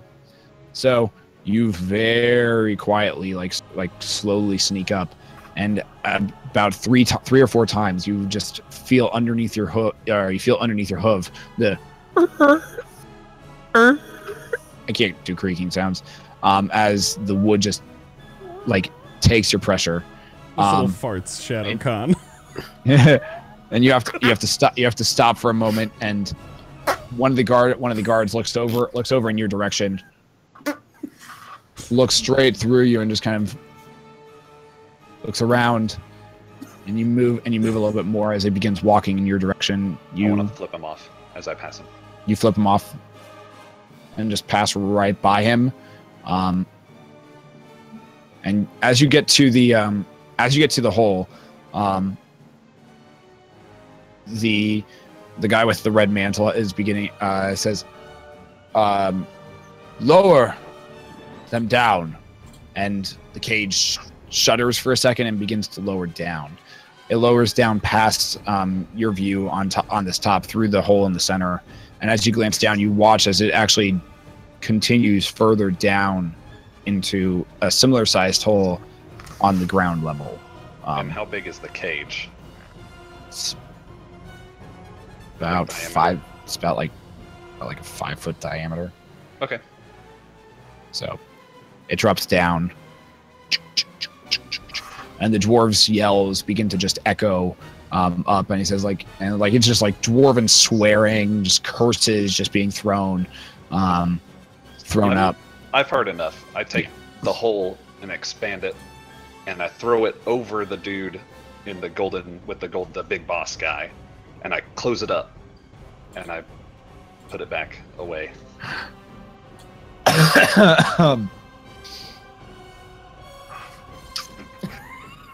All right.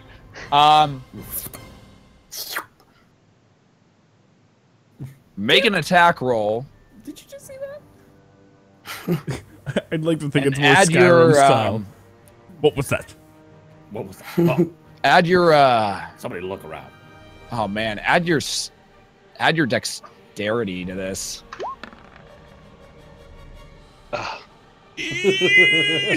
So since it's an attack roll, I'm coming out of Is he still blessed? Yeah. anyway. So I was never blessed, but Oh, that's right. I'm chaotic. He's the new guy. He doesn't get What blessed. are you doing? I am chaotic though. Oh, so you're tied to chaosing this? Would you like a D100? I would love a D1. Yeah. And Brontor, Yeah. 96. roll me that D4, please. Rolling a D4. On a side note, did we hear the screaming? Dos. Dos. See. This Yeah, you guys would have Spanish heard- is so fluid.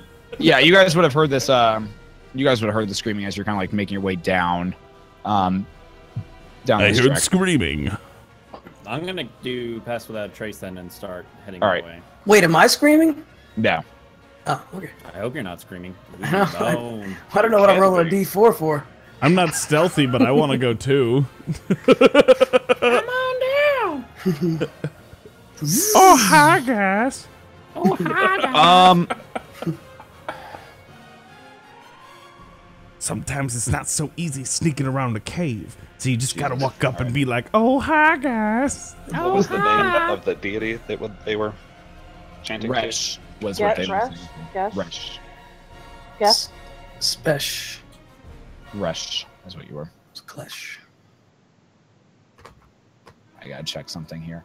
I'm gonna say let's take our 5-minute break here as Lucius reaches into his pocket and expands this just dark hole that randomly just pops into existence directly underneath the individual with the red mantle. The guy looks down and says, "What the?" And that's where we're gonna catch up and do our 5-minute break. Nice. I'm gonna do this thing real quick. Yeah. Yeah, come on. And it's all gone to hell. Oh man, I don't even know. By the way, Rams, your cam is frozen. Yeah. Thanks for telling me. Thanks, Shadowcawn. I appreciate you telling me 30 minutes ago. I'm gonna go outside, stretch. Oh my god, this bed is so uncomfortable. Hello, everybody, and welcome to the Riot Sessions. I am Shadowhack90, your DM, Dungeon Master. I'm the I am also a streamer here on Twitch. We stream when I have time. I'm still open to stream tomorrow. That's assuming my voice isn't dead after tonight, because I'm still, trying to recover from the death plague I had at GuardianCon this year. You had the con plague. I had the con plague. It was bad. The con plague. It was bad. Give me that con plague. I tried and I failed. Said, nope. Get that shit out of here. I tried and I failed, man.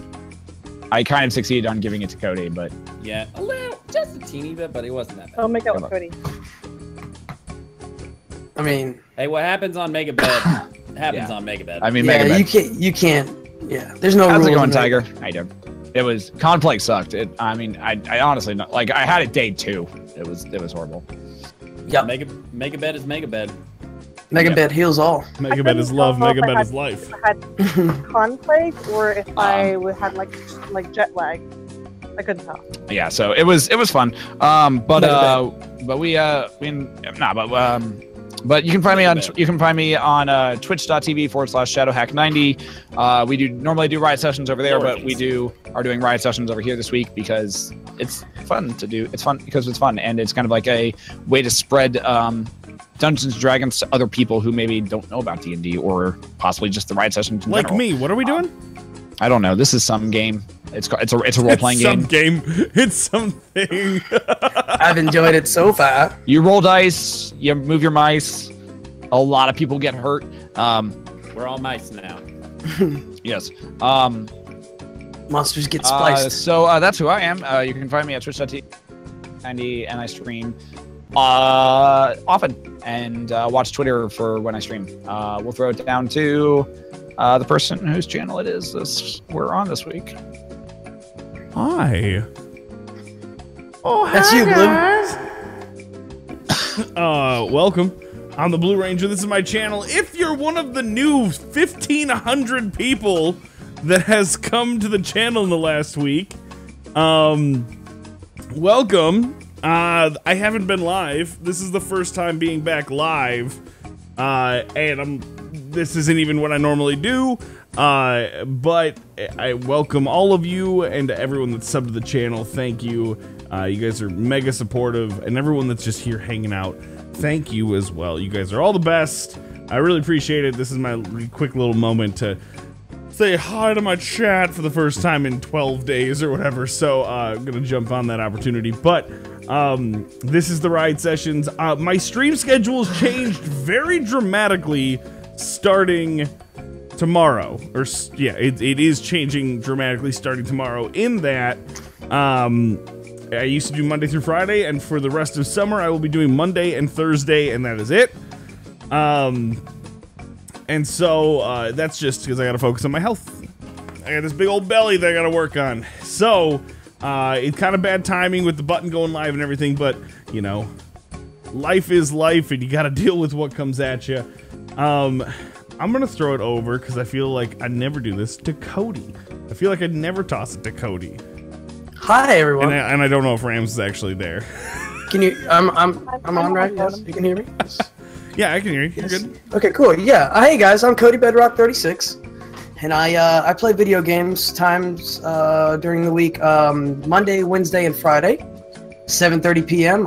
You can find me at twitch.tv, Codybedrock 36, and that's about me. That's about it. So let's go to Ramsbug. And she's gone.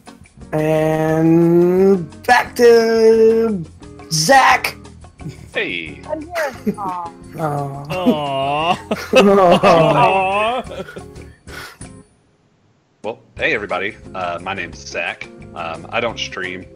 I might be doing stuff in the fall once Destiny 2 comes out, but I haven't decided quite yet. So we'll see how that goes.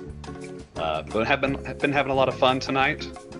Been fucking some shit up, typical Leucis style. So yeah, I mean, it's the way I do it. I'll throw it over to Ramsbug now since she's here. Well, would it like really fuck everything up if I disconnected and rejoined? No, if you disconnected and rejoined, it wouldn't. I don't think it's gonna reconnect, but you can try. Let's try this out. And while I'm doing this, hi, I'm Ramsbug. I don't stream, but you'll see me modding around, doing the mod sword thing. But you can also follow me on Twitter. Mute. At Ramsbug. Mute. I'm muted. Thank you. There we go. Yep. Am I good now? Yeah. I'm moving. Yeah. Yay. I just stood really still for an hour. For an hour. You're just hanging out. But yeah, if you want to know who I'm watching, because I like to float around on Twitch in the daytime. When I'm not traveling abroad, like I am right now. Oh, God, Cody, that's scary. You can follow me on Twitter at Ramsbug. I tweet random things. And then you'll find me here on Sundays with these fine fellows that I love dearly. Oh, hey, that reminds me. Did you change this above my head? Because it's not. It's not at the lane again. Not the lane. Yeah. Hey, you guys were wanting me to. It's not the lane. It takes so much work. So you changed your Twitter handle officially? Yeah. All right. New year, new handle, man. It's been this year for it's like July. This is the most relevant time I'm going to say this. This is the most relevant time I'm going to say this all day, but it's been too long. Shadowcawn, tell people about you and things that you stuff. Hi, everybody. So, ewes are female sheep. Check a look. You can find them out in the wild. They do make wool. They grow it. It's a pretty cool process. You can definitely watch it. It's kind of like paint drying. Really thrilling stuff. Yeah, but do you stuff them? I do not stuff you. Clamp your gob, you fucking moron! But on a side note, there's something I'm missing. Blue tell us about the things you. Stuff. Oh, anyways. Oh, stuff and things. Ah, got it. Yes. Ah. Anyways, hi everybody. Or sorry. Hello. I'm Shadowcawn. I do Twitch stuff. We've been playing a lot of PUBG lately because it's fun, and Cards Against Humanity and all that fun jazz. We do it. If you want to find out when I'm playing live, or when I'm playing and when it's live, like right now, then you can follow me on my Twitter handle, Shadowcawn, and I normally tweet out right before I start. And that's it. You got what I need. And you say he's just a friend. What do you want to do about this? What do you want to do about this shadow hack? This pent up need that we have. Oh baby, you to roll dice. This need for speed. Oh yeah, that too. Are you guys? Is everyone done? Yeah, we all went. Yes. We can go again. Hi guys, I'm the Blue Ranger. Welcome to my channel. Hi everybody, I'm Shadowcawn, the better channel. Wow! Ooh, and that's where I turn off his camera. Actually, I have a whole scene dedicated to him not being here. Oh, it's all fucked up though. Oh no, now you're in the other window. What happened? Something happened. What'd you do? Oh wait a minute, I think I know what happened. Is it this? Nope. Oh, because nope. Oh, I've ruined everything. All right, let's play the game. Shots fired. All right. Jumping back into it. Yes. Oh baby, you. You got hit what all the I buttons. need. Would you say he's just a friend? Would you All right. say Oh, he's just a friend? Oh, baby, you. This is why the guy missed me upstairs, by the way. He thinks you're serenading him. That's why. Yeah, probably. Love you, Bert. All right. Oh. Blue sings Teddy Pendergrass at night. All right, so Leucis, you are right next. You're right next to the individual wearing this red mantle, and you just pop open. You just immediately take out the small portable hole that you have, put it right behind his feet, and spread it wide as quickly as you can. There's no other way to say this, so I'm just saying. My hole will consume all. Spread it real wide. Like a million holes. Does he still have the worms on him? Yes, he does. I hope to God, like he just comes out and they're just like, "What the fuck is this?" So as God's attack, as your portable hole like expands and just opens, the worms will rise and take over the earth again. No other way. I'll show you a portable hole. It opens up. He just looks. He looks down at his face. He's just standing there, and his face just like, what the? And he drops underneath. The rest of the people on the platform, as your invisibility dissipates at this point, you are just standing there, covered in worms that are still just sliming around, and they're all just like, hold my hands out like this. Bow before your worm god. They like all go reaching for their swords and daggers that they immediately pull out of the things of their robe. I yell, "It is I, the messenger of Resh. I have come to deliver a message unto you all." Finish it with one of these.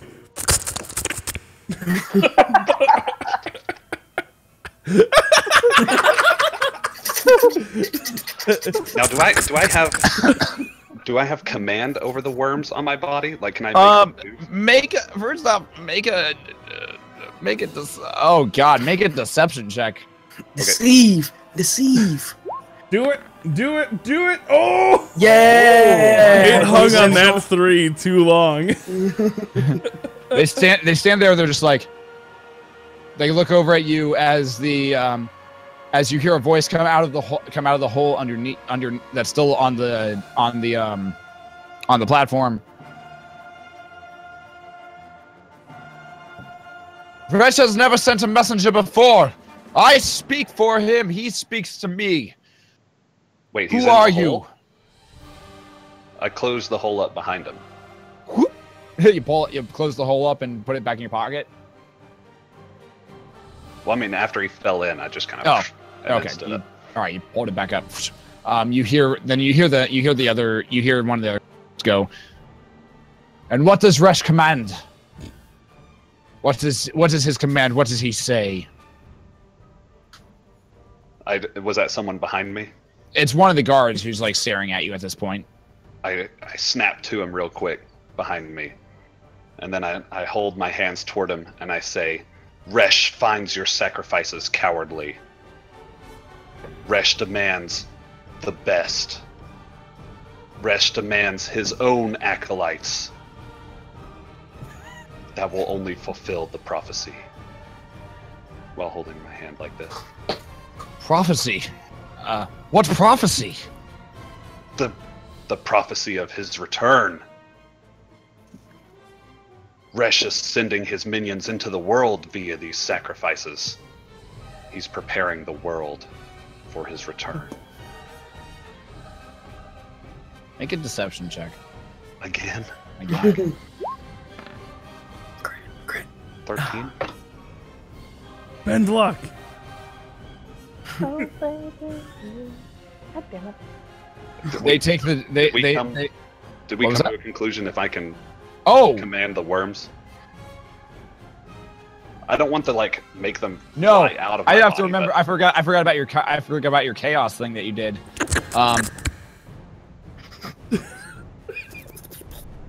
As you finish saying this,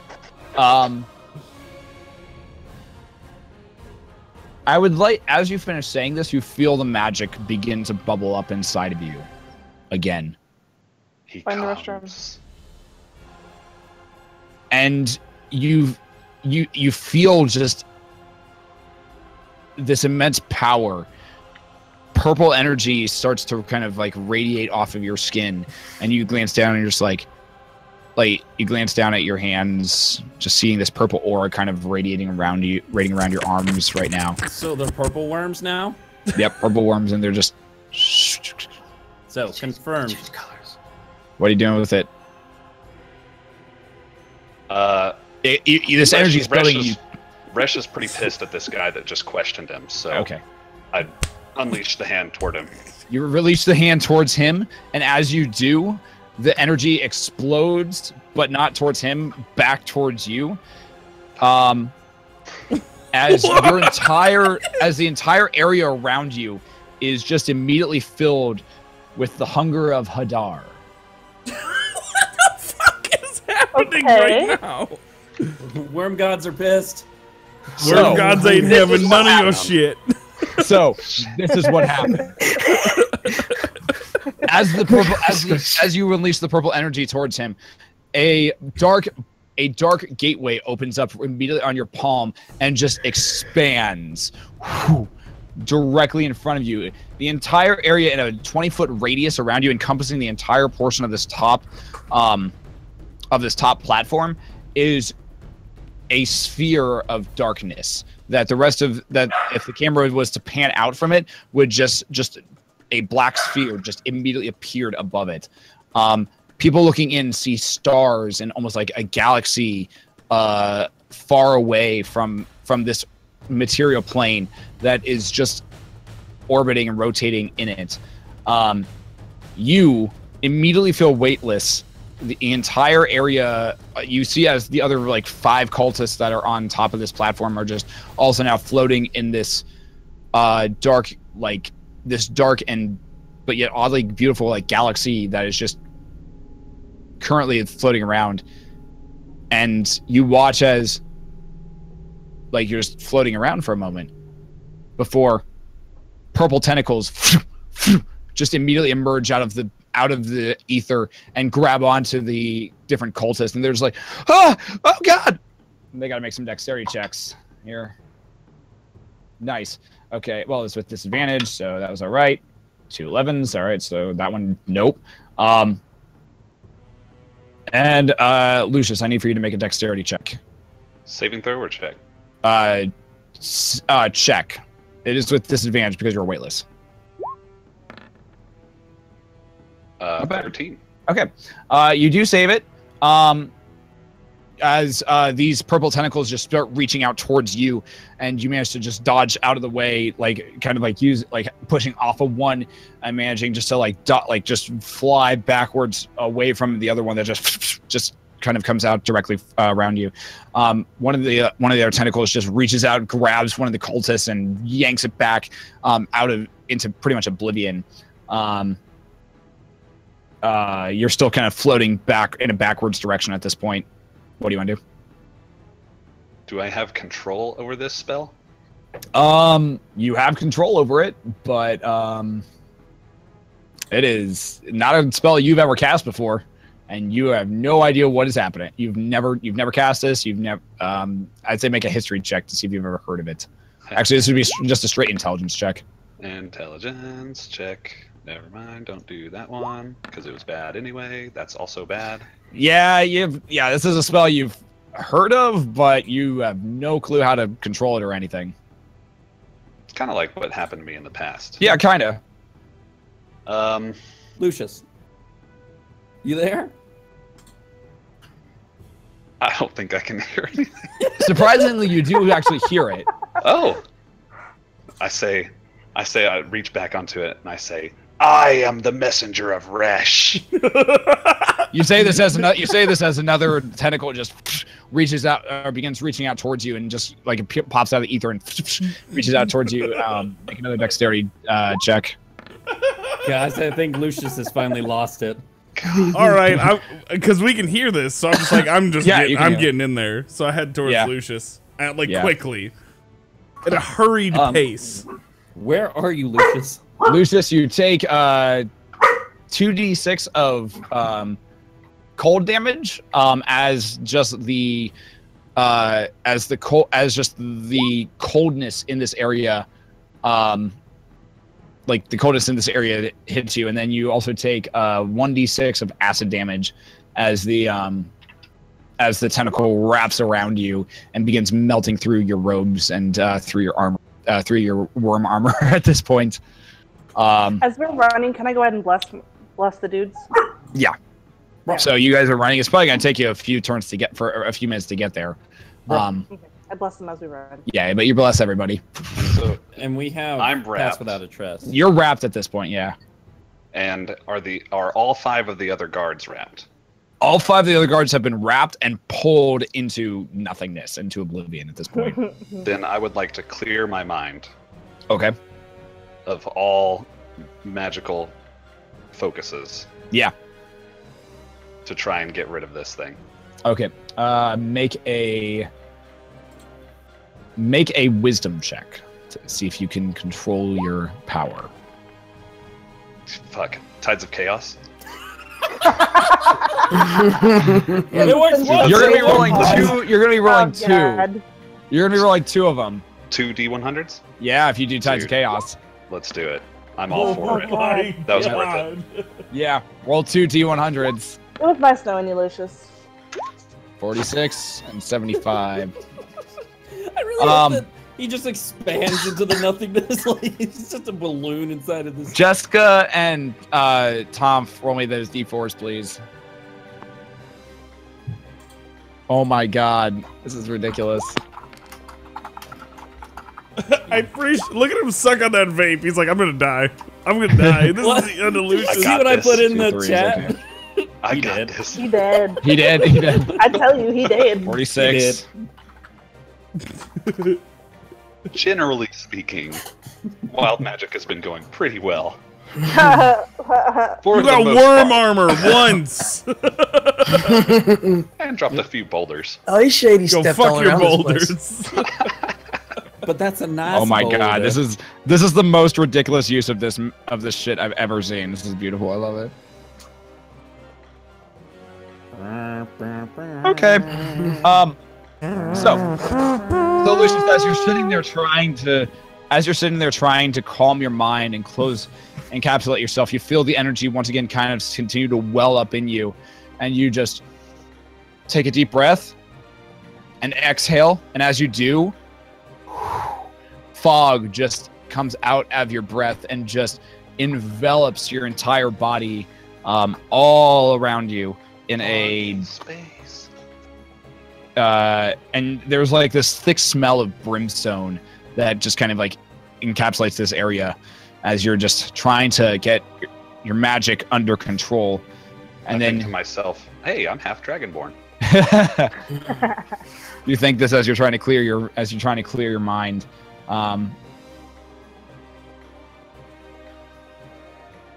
And as you're sitting there, as you're there, just kind of still wrapped in this tentacle, slowly trying to clear your mind, you feel your blood, your infernal blood, begin to boil red hot as your eyes flash open to clear the spells that are going around, and your eyes flash with this infernal fire. The portal closes. You're there just like floating about 4 feet off of the center, or off of the platform itself. At this point, you hear the winch come to a stop, and you're just there floating, kind of like almost in this very meditative this meditative pose. No tentacle wrapped around you. You look around. And you just go crashing down to the platform, suffering 1 point of bludgeoning damage as you just hit hard onto the platform. Oh no. The rest of you at this point have made it to the outskirts of this encampment, and you rush past just in time to see this giant black orb in the center of the encampment just shrink down into nothingness and just kind of disappear. Lucius, what are you doing? So I stand back up and I turn to the crowd in front of the tower, and once again, I reach out my arms and I say, the non-believers have been eradicated. Those who follow the true path must heed my words. Make a persuasion check. Touch of chaos. Oh, That's good enough. Yeah. All of the cultists look up at you, and you watch as about a good third of them just sink down to their knees and start chanting, Resh's words are holy. Resh's words are mighty. All hail Resh. All hail Resh. And they just start chanting this over and over. Another third of them kind of look up at you and be like, he does not speak. Like another portion, like a good portion of them are just like, he does not speak for me. And they kind of like turn and start walking away. And then another, like about 5 or 10 start start trying to like kind of encourage their people and like, he's not portion of a part of Resh. He's not. And they just like, it's just falling on deaf ears at this point. So the people that are walking away, I can see them as they're walking. It's about like 20 of them. 20 of them. Yeah. They're just walking straight backward away They're, from... well, not backward. They're just kind of like turned their backs on you at this point, and they're just like, okay. They're walking back to their tents at this point. The rest of you are probably about are just now cresting into the center of the camp at this point, and you see like a whole group of these like individuals in purple robes, just bowing down towards this entity that is standing up on top of the platform, and about 20 of them just walking away, and then a few of them catch out of you, and they're like, "Who are you? What the?" And they all go for their swords and their daggers at this point, and they're like, they rush over to you and say, "Who are you? What are you doing here?" I'm with him. We heard the call of Gesh, and he transported us. I was just cooking for my family, and I've always been a servant of his, and he transported me here. I get my bow ready. I think the time of his arrival is coming. We heard this, right? We heard all that. You would have heard like parts of it as he was shouting, as he was talking out. Now, do you have to be touching the thing to make it activate, or does it just... Yeah. Okay, never mind then. Yeah. You weren't saying anything, ass. Yeah. Jeska, work, so go ahead and make exactly the talk god when I'm Resh. invisible. Jeska, go ahead and make a persuasion check with disadvantage for that. Okay. This is not gonna go well, guys. Get ready. Oh, I already got my bow ready. Prepares. Yeah, I break out my hand crossbow. All right. I was running with the negotiation this whole time. Yeah, I had a feeling you were. I mean, come on, I pretty much stopped sharpening it to come save this dude. Yeah. Always something with you, Leucis.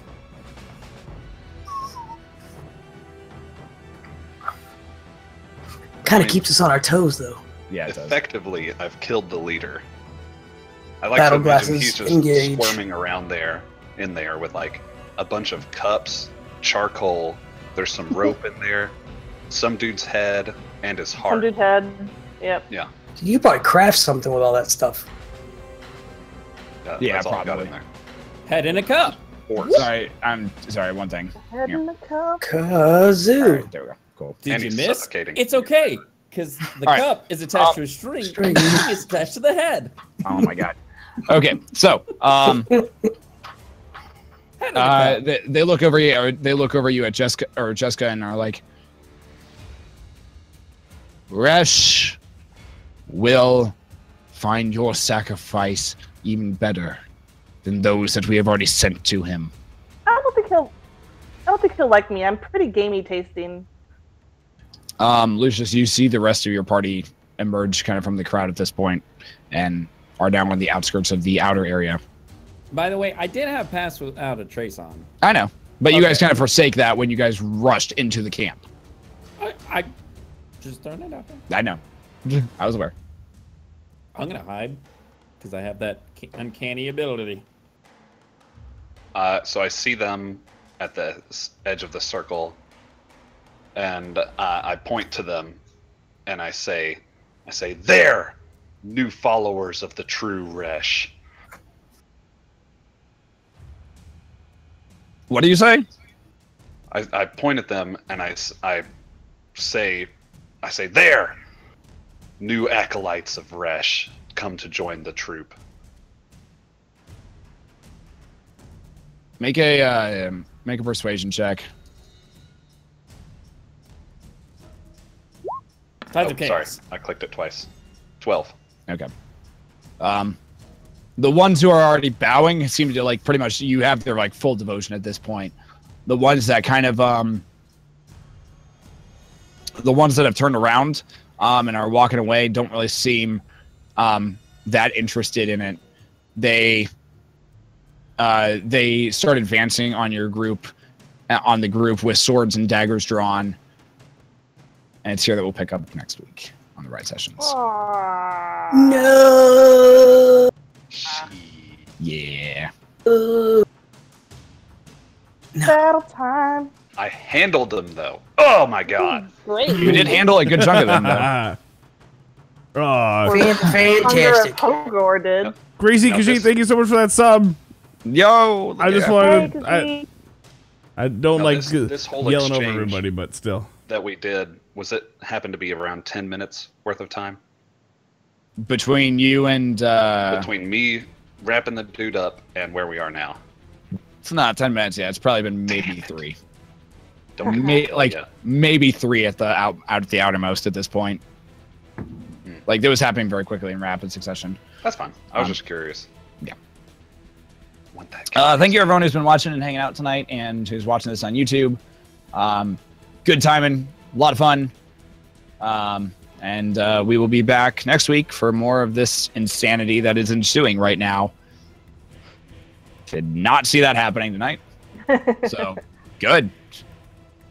I did my job. Good game. Good game. Have a wonderful evening, guys. Bye, too. Bye.